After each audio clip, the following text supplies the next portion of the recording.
Հավատում եք, որ պատերազմ այլևս չի լինելու։ Ձեր կարծիքով Նիկոլ Փաշինյանը կարող է խաղաղություն բերել։ Ես չեմ հավատում։ Դրան չեմ հավատում։ Ճիշտն ասած չգիտեմ, դե եթե դա անընդհատ ի վնաս մեզ է եղնելու, արդյոք դա խաղաղություն է։ Եթե դա անընդհատ ի վնաս է եղնելու, չեմ կարող ասեմ դա խաղաղություն է, թե ուղղակի համակերպվել։ Ավելի շատ այդ կասեի, համակերպվել, բայց եթե մի բանի հետ շատ երկար համակերպվում ես, արդյոք դա էլ արդեն քեզ պատիվ է բերում։ Այ դա է հարցը։ Երևի չէ։ Պետք է համընդհանուր կարող ուժերի համախմբումը լինի եւ այդ խաղաղությունը ընդհանուրով արվի։ Տարածքներ տալով, երկիրը ծախելով, խաղաղություն գոռալով, հասկացար այ բալամ։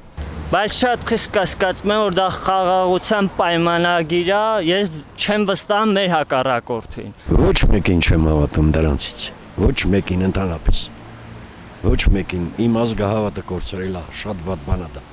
Եթե մարդը հավատը կորցնում է, դա շատ վտանգավոր է։ Ոչ մի խաղաղություն էլ չի եղնելու, դա ուղղակի պատրվանք է իրանց այս իշխանությունը երկարացնելու։ Ինչ խաղաղության մասին է խոսքը։ Տարածքները հանձնելով խաղաղություն ալնում, Արցախը հանձնելով խաղաղություն ալնում, 5000 10000 զոհը տալով խաղաղություն ալնում, 2018-ին կկանգնեիք այս ամբողջը կասեիք, այդքան երեխեքն էլ չէին գնա զոհվի, այդ խաղաղությունն էլ ասենք թե կլներ խաղաղություն, իբր թե։ Բայց անպայման պետք է Արցախը հանձնեիք, հա, հապկից փորձեք դուրս գալ, ԵԱՏՄ-ից փորձեք դուրս գալ, Արարատ սարը հանեք, հետո էլ ատոմակայանը փակեք, ասեք խաղաղություն ենք բերում, Թուրքիա ու Ադրբեջանցու հետ ինչ խաղաղություն։ Չի եղնելու այդ բանը։ Թող ժողովուրդը թող խելքի գա ու հասկանա, որ 2018-ից այս կողմ ուղղակի խափում են ու խափելու են, եթե խելքի չեկան։